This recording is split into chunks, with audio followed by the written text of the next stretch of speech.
अस्सलाम वालेकुम फ्रेंड्स, मैं हूं अहमद रज़ा और वीयू हेल्प सेंटर की तरफ से आपको वेलकम करता हूं MCM 301 के लेक्चर नंबर 34 में। इसका आज पार्ट 2 है। जो हमारा टॉपिक चल रहा है पिछले लेक्चर से, डायरेक्ट रिक्वेस्ट लेटर है। तो इसमें वही डिटेल जो पिछले लेक्चर में दी थी वहीं से स्टार्ट करते हैं कि एंड वाला पॉइंट था नाउ अबाउट द पर्सन। उस लेक्चर में इसकी इतनी ज़्यादा डिटेल नहीं थी, लेकिन यहाँ पे है कि सबसे पहले तो इसमें ये पॉइंट है कि questions related to the jobs. आपने अपने रिप्रेजेंटर से सिर्फ़ और सिर्फ वही क्वेश्चन पूछने हैं जो इम्पोर्टेंट हैं और जो उसकी जॉब के रिलेटेड हैं। अदरवाइज़ आपने कोई भी फ्री और फालतू क्वेश्चन वगैरह नहीं पूछने हैं। उसके बाद है रिस्पेक्ट ह्यूमन राइट्स। आपने उसकी इज़्ज़त करनी है, बिल्कुल इज़्ज़त से, एहतराम से आपने कोई भी क्वेश्चन करना है, मतलब उसकी इंसल्ट वगैरह नहीं होनी चाहिए। तो इसमें कुछ क्वेश्चंस हैं एग्जांपल के तौर पे, does he have the ability to work. आप पूछ सकते हैं कि उसमें ये एबिलिटी है जो काम उसे दिया जा रहा है, या कोई लोअर लेवल के इंसान को कोई अपर लेवल की जॉब तो नहीं दी जा रही। इस तरह का कौन सा क्वेश्चन आप पूछ सकते हैं। उसके बाद है does he have now the work. क्या वो काम को जानता है, मतलब कभी उसने इस तरह का पहले काम किया है, उसे इसके बारे में कोई एक्सपीरियंस है या नहीं। तीसरा क्वेश्चन है how hard a worker is he. वो कितना हार्ड वर्क कर सकता है, वो दिल लगा के कितना काम करता है, दिन में कितने घंटे करता है, हफ्ते में कितना काम करता है। क्वेश्चन है इज़ ही मॉरली रिस्पॉन्सिबल, कि वो इस जॉब के लिए रिस्पॉन्सिबल है भी या नहीं। उसका जो बिहेवियर है मॉरली, अखलाकी तौर पे वो लोगों के साथ किस तरह बात करता है, उसके बात करने का अंदाज़ क्या है, वो उसका बिहेवियर क्या है बात करने का। तो ये सारी चीज़ें आपने देखनी है। ये सब के सब जो क्वेश्चंस हैं ये जॉब के रिलेटेड हैं, तो ये क्वेश्चन जो हैं वो आप पूछ सकते हैं। उसके बाद जो हमारा टॉपिक चल रहा है वो है डायरेक्ट रिक्वेस्ट लेटर। इसमें आज हम दो आगे टाइप्स इसकी पढ़ेंगे। इसकी पहली टाइप है डायरेक्ट इंक्वायरी लेटर और सेकंड है इनडायरेक्ट इंक्वायरी लेटर। एक एक करके हम इसे एक्सप्लेन करते हैं। सबसे पहले है डायरेक्ट इंक्वायरी लेटर। इसमें एन ओपनिंग के लेटर को ओपनिंग में कैसे लिखना है, तो स्टार्ट करते हुए हमने सबसे पहले मेंशन द रीडर्स नेम। जो भी रीडर है उसका आपने नेम लिखना है। उसके बाद list all the important questions. जो भी क्वेश्चन आप अपने रिप्रेजेंटर से पूछना चाह रहे हैं, जो भी आपको प्रेजेंटेशन दे रहा है, आप उससे जो भी क्वेश्चंस पूछना चाह रहे हैं अपना नेम एंटर करने के बाद उन सारे इम्पोर्टेंट क्वेश्चंस की एक लिस्ट बना के अपने नेम के नीचे वो लिस्ट जो है वो एंटर कर दें कि सारे के सारे क्वेश्चन जो हैं वहाँ पे लिख दें। यही इंक्वायरी लेटर का तरीका है।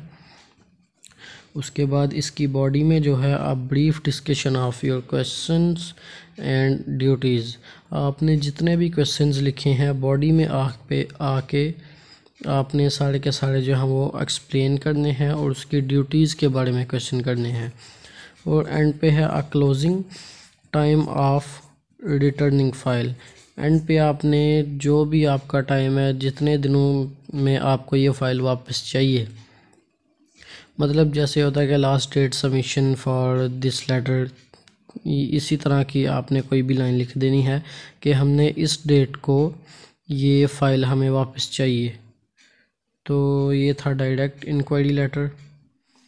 आगे है indirect inquiry letter. They are use to request for general information. इसमें कोई भी स्पेसिफिक क्वेश्चन वगैरह नहीं होते हैं, सिंपली द जनरल इंफॉर्मेशन हासिल करने के लिए किसी के भी बारे में आप इनडायरेक्ट इंक्वायरी लेटर जो है वो लिखते हैं। तो इसमें सेकंड पॉइंट है if you have any specific question in indirect inquiry letter then you can write it at the end of the letter. First of all तो ये कि आपने इनडायरेक्ट इंक्वायरी लेटर जब भी लिखना है तो इसमें कोई भी स्पेसिफिक क्वेश्चन जो है वो लिखना ही नहीं है। क्योंकि वो होता है डायरेक्ट इंक्वायरी लेटर के लिए। तो अगर आपको फिर भी ज़रूरत पड़ ही गई है, अगर लाजमी है, तो आपको जो पहले जनरल इन्फॉर्मेशन चाहिए वो लिखने के बाद आपका जब लेटर क्लोजिंग होने लगे तो वहाँ पे आपने अपना जो है वो स्पेसिफिक क्वेश्चन लिखना है। डायरेक्ट इंक्वायरी लेटर में आपने सबसे टॉप पे लिखने हैं स्पेसिफिक क्वेश्चन, और इनडायरेक्ट इंक्वायरी लेटर में आपने बिल्कुल आखिर पे लिखने हैं। ये इन लेटर्स के लिखने का तरीका है। बाद हमारे पास आ जाता है क्लेम लेटर। क्लेम होता है किसी तरह की कोई कंप्लेन आई है तो उसे एक्सेप्ट करके उसे ठीक कर देना। पहला पॉइंट है ये, people may have complaints about your products और सर्विसेज। मतलब आप किसी भी कंपनी के मैनेजर हैं या मालिक हैं, जो भी हैं, तो आपने किसी को कोई नहीं कोई चीज़ भेजी है, आपकी जो सर्विसेज आपकी प्रोडक्ट्स हैं जो दूसरे बंदे को जब मिलती हैं, तो अगर उसमें कोई कमी पेशी है या वो प्रोडक्ट्स आपके ठीक नहीं है तो वो सामने वाला आपको कंप्लेन करेगा, वो क्लेम लेटर के ज़रिए करेगा, तो आपको वो क्लेम करना पड़ेगा। सेकंड पॉइंट है, you may also have a complaint about your customer behaviour. ज़रूरी नहीं कि लोगों को ही आपसे शिकायतें हो सकती हैं, बल्कि आपको भी लोगों के बिहेवियर के टाइप की कोई भी शिकायत लोगों से हो सकती है। तो थर्ड पॉइंट है, you must ready to accept claims from your customer. तो आपको हमेशा रेडी रहना चाहिए कि आपने जब भी कोई प्रोडक्ट्स बेची हैं, आपको बिल्कुल तैयार रहना चाहिए कि अगर इसमें कोई भी गलती, कोई भी एरर पकड़ा जाता है, कोई प्रोडक्ट्स हमारी ठीक नहीं डिलीवर हुई, तो उसके लिए आपको रेडी रहना चाहिए कि जब ये वापस आएगी तो हमें इसे चेंज करके देना। इसके बाद टाइप्स ऑफ क्लेम्स, ये कितनी तरह के हो सकते हैं। पार्सल और part of parcel not receive, कि अगर आपने कोई पार्सल सेंड किया है, कोई भी डिलीवरी है, तो वो पहुंची नहीं है, तो ये भी एक क्लेम है। उसके बाद रॉन्ग पार्सल रिसीव्ड, अगर किसी और का पार्सल आप किसी और को भेज देंगे तो ये भी एक क्लेम है। इस तरह के क्लेम्स आ जाते हैं। डैमेज पार्सल, अगर आपका जो सामान था पार्सल के अंदर वो किसी वजह से ख़राब हो गया है, तो इसकी वजह से भी सामने वाला आपको क्लेम कर सकता है। पार्सल इज़ टू लेट, कि मतलब कि आपका कोई फंक्शन है, उसके लिए आपने कोई पार्सल मंगवाया है, लेकिन पार्सल आपके फंक्शन के ख़त्म होने के बाद आया है, मतलब बहुत ज़्यादा लेट आया है, तो इसके लिए भी आप कंप्लेन कर सकते हैं। लास्ट पॉइंट है, parcel Saint on wrong address, कि किसी और का पास पार्सल है तो किसी और एड्रेस पे सेंड हो चुका है, तो ये भी एक तरह का क्लेम है।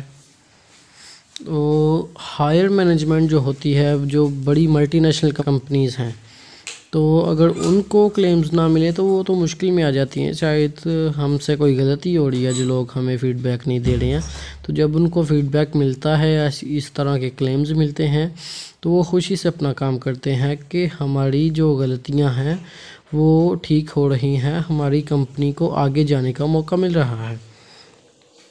इसमें है qualities of effective claim letter. तो सबसे पहला पॉइंट तो ये है कि don't anger on the recipient, कि आपने जिससे भी कोई पार्सल ख़रीदा है, कोई चीज़, कोई प्रोडक्ट्स ख़रीदी है, तो सबसे पहले उस पर गुस्सा नहीं होना है लेटर लिखते वक्त। तो सेकंड पॉइंट है, an effective claim letter does not threaten, कि इसमें कोई धमकी भी नहीं होनी चाहिए किसी किस्म की, बिल्कुल सुकून से आपने बात करनी है। उसके बाद जो आखिरी पॉइंट है वो है, put all factual things in the claim letter, जिस तरीके से जिस हालत में आपको पार्सल मिला है आपने बिल्कुल ठीक वैसे ही हकीकत उसमें लिख देनी है। तो ये भी एक इफ़ेक्टिव क्लेम लेटर की जो क्वालिटी है। तो उसके बाद हमारे पास है बेनिफिट्स टू द कस्टमर, के क्लेम करने पे कस्टमर को बेनिफिट क्या होगा।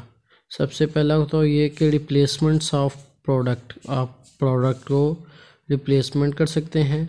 रिफ़ंड ऑफ परचेज़ प्राइस, आप अपनी जो प्राइस है आपने जो पे की है आप वो भी वापस ले सकते हैं। रिपेयर ऑफ डिफेक्टिव प्रोडक्ट्स, आपकी अगर पार्सल में किसी किस्म की कोई भी प्रोडक्ट्स हैं वो डिफेक्टिव हो चुकी हैं तो उससे आप ठीक भी करवा सकते हैं। कैंसिलेशन ऑफ द ऑर्डर, आप अपना ऑर्डर जो है वो कैंसिल भी करवा सकते हैं। उसके बाद हमारे पास जो आखिरी लेटर आता है वो है order letter. It is just used to place an order. ये किसी भी किस्म का ऑर्डर को प्लेस करने के लिए सिर्फ इस्तेमाल होता है। सिंपली कि आप ऑनलाइन इंटरनेट से या वैसे भी किसी किस्म का कोई प्रोडक्ट ऑर्डर करते हैं तो ये आपका ऑर्डर लेटर होगा। It includes only the needs directly and clearly. इसमें कोई भी फालतू बात नहीं आती है, सिर्फ़ और सिर्फ आपके ऑर्डर के मुतालिक ही जो भी चीज़ आपको चाहिए वो क्लियर कट सिर्फ डायरेक्टली वही चीज़ आपने उस लेटर पे लिखनी है। राइट योर इफ़ेक्टिव एड्रेस, आपने इफ़ेक्टिव एड्रेस ही उसके नीचे लिखना है। एंड आखिर पे है गिव मेथड, आपने जिस मेथड से भी क्रेडिट कार्ड से करनी है, आपने डोर स्टेप पे पेमेंट करनी है, जिस तरह भी करनी है या बैंक अकाउंट से करनी है तो आप डायरेक्टली आप क्लियरली नीचे लिख लेंगे कि हम पेमेंट किस तरह से करेंगे। राइट, ले जी, आज का हमारा जो लेक्चर है इसी में सिर्फ इतने ही पॉइंट्स थे। लेक्चर का अख्ताम हो चुका है।